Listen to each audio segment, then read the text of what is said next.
Hello everybody, this is Dad Thulu with Mythical Family, and we've got the culmination of a fun project that we've been working on for quite a while. It's been on the back burner because, like all of you I'm sure, it's been a chaotic and very long stretch of long months for all of us.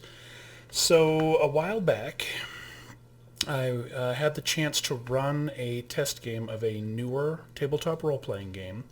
It's for the Aliens setting, put out by a company called Fria Ligan, and I'm sure I butchered that, and I'm terribly sorry, but that's the actual name, and I wanted to try it. They go by Free League Gaming, and they put out a lot of really fun content, and they have a very interesting system, which I'll get into in a little bit. I did have a chance to run the game. I was supposed to run it at the convention this summer, the local role-playing game convention, which didn't happen, like most of the conventions across the country. But I did have a chance to run it with some local friends who are streamers. They're over at Legendary Action Official. They do stuff here on YouTube, and they Twitch stream live on Fridays usually when there aren't quarantine restrictions. Right now we can't get together in game. However, back before all of that was in lockdown, we had a chance to... They let me come over to their studio, and they let me record the game to share. Some of them participated in the game, and we all had a lot of fun testing the game. So first off, let me show you what the game is. And it's a tabletop role-playing game, and it's set in the Aliens sci-fi horror genre.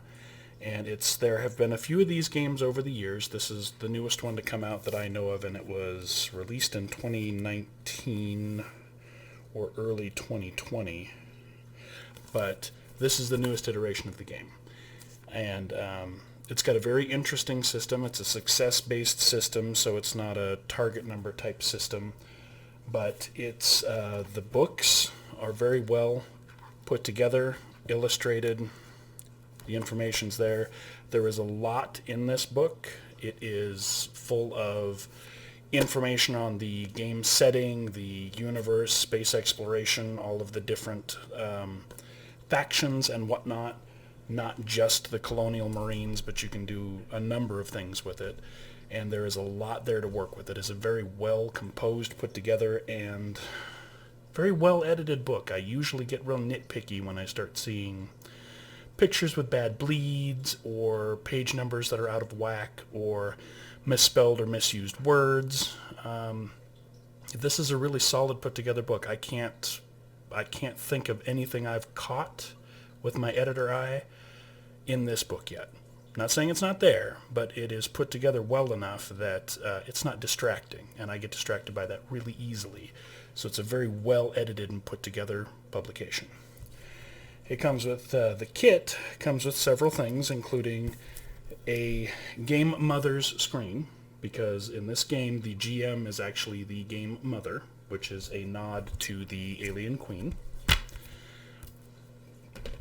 And it comes with an adventure and a number of marker tokens and whatnot to help you stay in theme with maps and battle boards and whatnot. So there are a lot of resources available. This is one of the ones that is not related specifically to the game and from a different company, but this was one of the assets I really wanted to have. This is actually a coffee table book full of all of the blueprints from the vehicles and spaceships and the like that were made famous by all of the Aliens movies. This was a fun resource to have, and it's also a very cool thing to have on the bookshelf.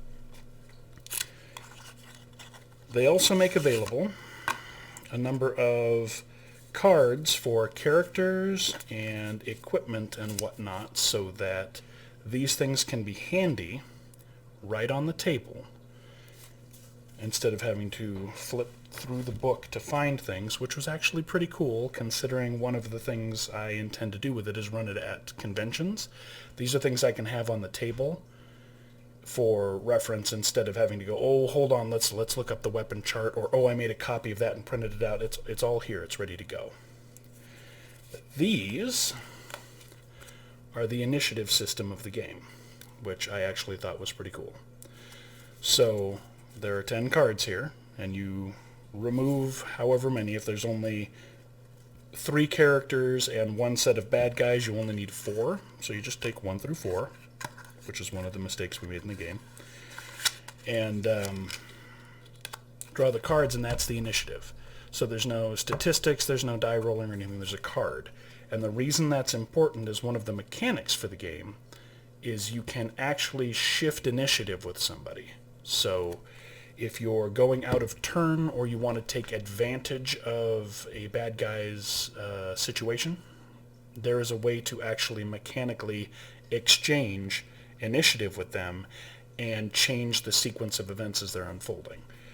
The cards make it real easy to do that because you just trade cards. The game also is a D6 dice pool game.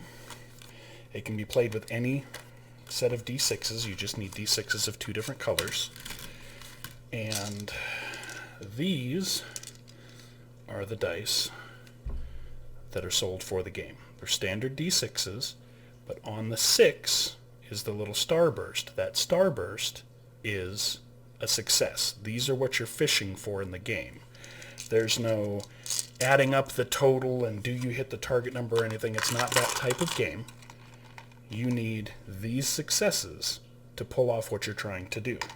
More successes lets you do different things like show off while you're doing it, do it more successfully, save time doing it. There's a chart for every skill in the game for what can be done with bonus successes. For something as simple as combat, it's usually inflicting more damage, or sometimes knocking a weapon out of somebody's hand, or knocking them down, or making them panic. There are other effects you can impose, but you can also just inflict more damage. The other set of dice for the game are the stress dice. These have successes on them, like you can see, the little starburst, but they also have the face hugger that nobody likes. As stress goes up in the game, and as you push your luck, you take a skill roll and you don't succeed, and it's an important roll and it has to, you can stress yourself to get a re-roll and basically another shot at success because it's an important roll. When you do that, your anxiety levels go up, and this becomes a temporary stat. This goes up in levels, and you hang on to it until you have time to rest and decompress. These stress dice get added into all of your skill rolls and tests and stuff. Anytime you get to roll these dice and try to do something successfully, you get one of these for each stress level you have. They can still be good, but they also let your stress snowball and build up faster, or cause you to panic, which is an important function in this game because if you've seen or are familiar with the Aliens franchise, it's a sci-fi horror. Panic and suspense is an important part of the setting. The way these dice work is actually a really smooth and really fun mechanic. So we had a lot of fun testing this game out. We played for a really long session, so we recorded the entire session, and we're going to put the whole session up for anybody that wants to watch it. I did break it into several episodes because it is a long watch. This was a group of friends playing a new game, and we all wanted to experience the game. Everybody at the table is a fan of the genre. Everybody at the table was a veteran role player that wanted to test out and see this new system. So we enjoyed the process. We were friends. It wasn't any kind of stream or Twitch setting, so it's very casual. There's lots of joking and out-of-character stuff and whatnot. This isn't streamlined like it was for a show, but I wanted to film it and share it because it's actually a really, really cool system, and it was a very fun experience. For folks that know the system and are watching it, you will notice there were some mistakes that we made. We were learning the system, and I made some changes for the flow of the game and the people I was playing with. So there were mistakes made, there were changes made, there were calls made instead of spending a long time looking up something that I had either forgotten or was something I hadn't gone over, something obscure that's in a blurb somewhere that I didn't remember. So it's not a perfect example of mechanically how the game goes, but this is how the game is played, and it's how the system runs.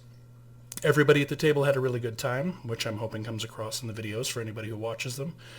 We do plan to play it again. I don't know that we'll film it, but everybody at the table enjoyed it, and we do want to run it again, and I will be running this one at the local convention when it is back on. We missed it this year, and I'm really hoping it's here this summer because it is a fun event for me. However, yeah, this was a lot of fun, and I want to share that with folks that are interested and want to watch. It's broken up to make it a little easier to watch, and I hope you folks enjoy it as much as we did because it was a lot of fun. Thanks everybody, and again, take care of each other.